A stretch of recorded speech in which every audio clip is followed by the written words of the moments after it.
Today, the Cabinet Committee on Ukraine looks set to approve large reductions in benefits for refugees coming from Ukraine in future. If approved, new Ukrainian arrivals to the country will receive €38.80 per week, down from €220 per week, with state-provided accommodation limited to 90 days only. Joining me now to discuss this is Michael Healy-Rae, Independent TV. Good morning to you, Michael. How are you? Good morning, Bobby, to you and to your listeners.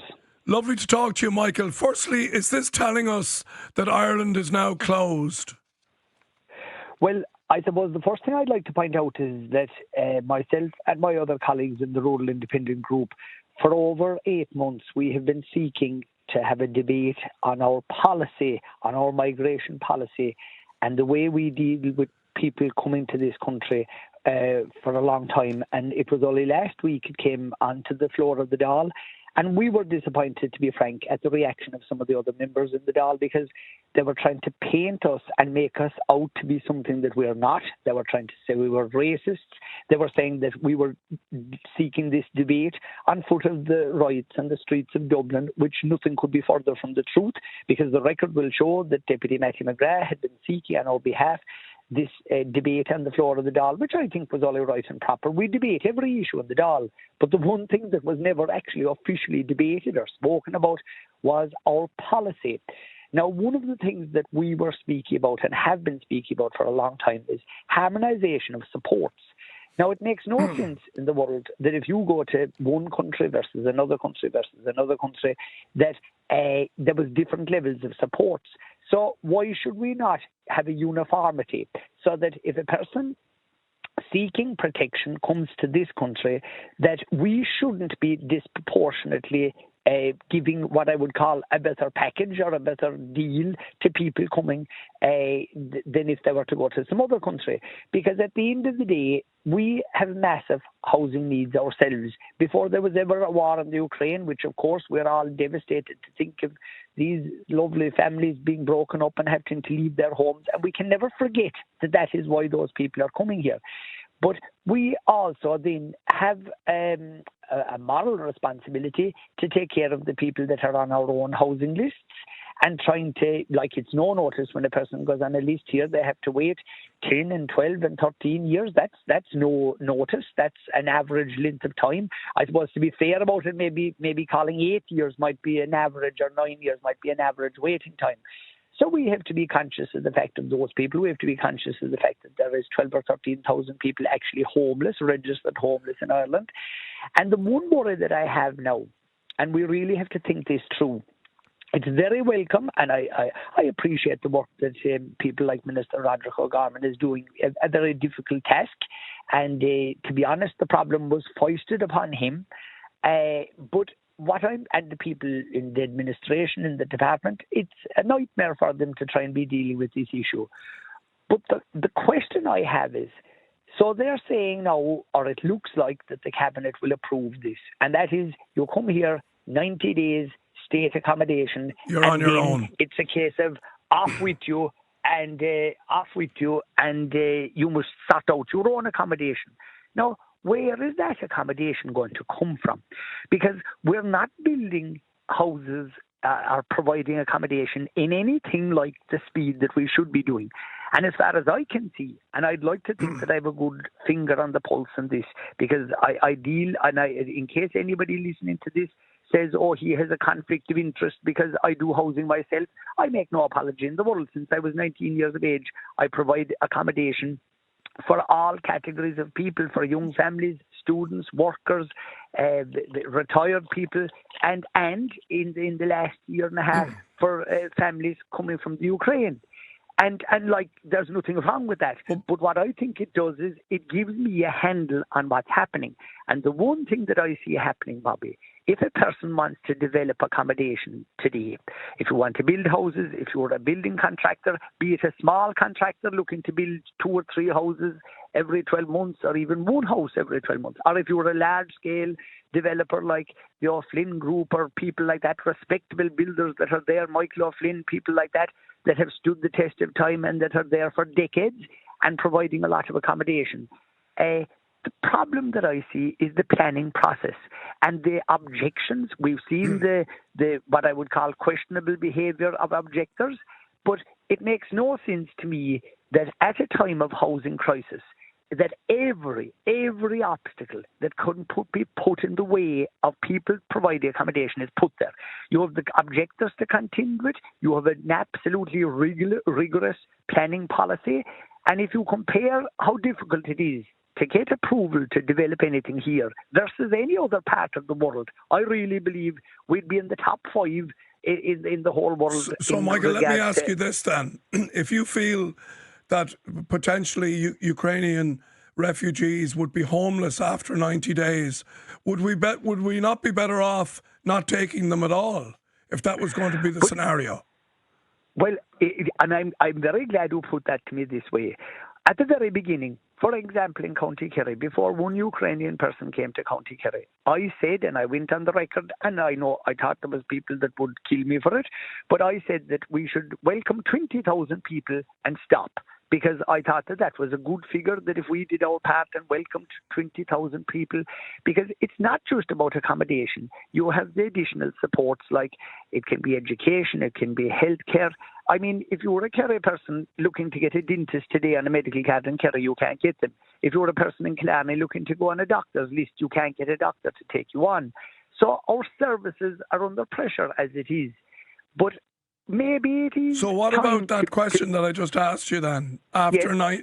Rather than make a person homeless after 90 days, would it not be more responsible of us to say we're actually closed? Well, that was one of the things we wanted to debate the last day, is if you're filling a bucket with water, the bucket can only hold so much.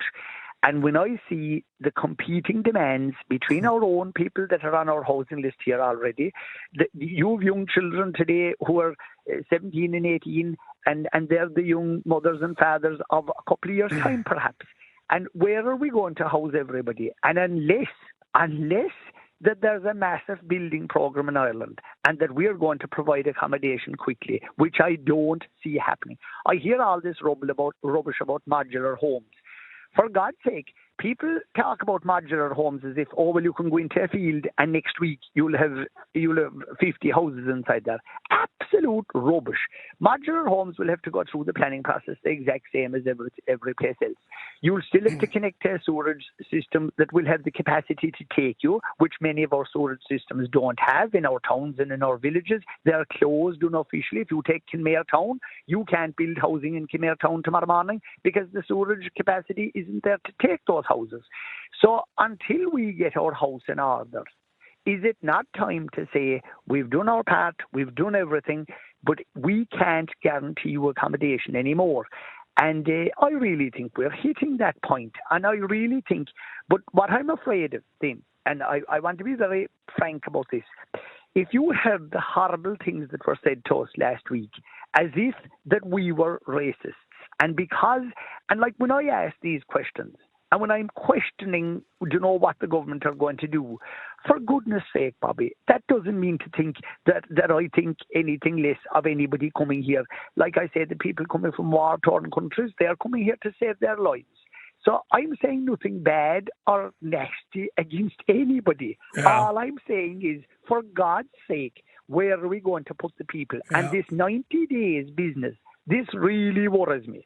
Because what you're saying to a person is, come on away, we'll bring you in, we'll put you in state accommodation for 90 days, and after 90 days then, no, that's the question mark. What happens after 90 days? Where are you supposed to go after 90 days? Well, I think we know what happens, as in that a lot of these people won't be able to find accommodation.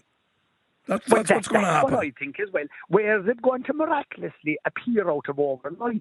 And like Saturday, for example, I was doing my clinics on Saturday, and I'm only a representative of every other TD and every other county councillor in the country. I met with an awful lot of people at my clinics. And I have to tell you that I suppose it'd be fair enough to say that 60 or 70% of the queries that I had was in regard to housing. And in other words, people needing houses, people, just after going on the housing list, or people who have been on the list for years and years saying, oh my goodness, when am I going to get accommodation? And is it any wonder I'd be worried? And is it any wonder I'd be questioning it? But I think that an awful lot of politicians, be they councillors, and I want to compliment every councillor in Ireland who's dealing with the housing problems as well, because a lot of their work is made up of housing issues.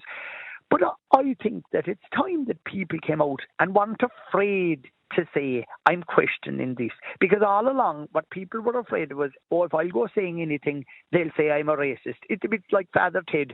Oh, Father Ted, I hear you're a racist now. I mean... So you're a racist now, Father. That's right. So it is a case of, oh, Michael Healy-Rae, you're talking about this. So, God, you're a racist now. On top of everything else, we'll give you out about you. You're a racist as well. Well, I have news for people. I'm not a racist. And I don't care what skin colour or what language a person is talking. They're every bit as good and maybe better than you and me. But my job as a public representative is to question things. Michael, let me ask you another question. What about the fact now that the Ukrainians, our Ukrainian friends that are here with us, are earning $220 or getting $220 a week, and now that new people are going to get $38.80 a week? And let's be frank, who's going to be able to survive on $38.80 a week? And is it fair that the Ukrainians that are here are going to get $220 and everybody else is going to get $38.80? Where's the logic in that?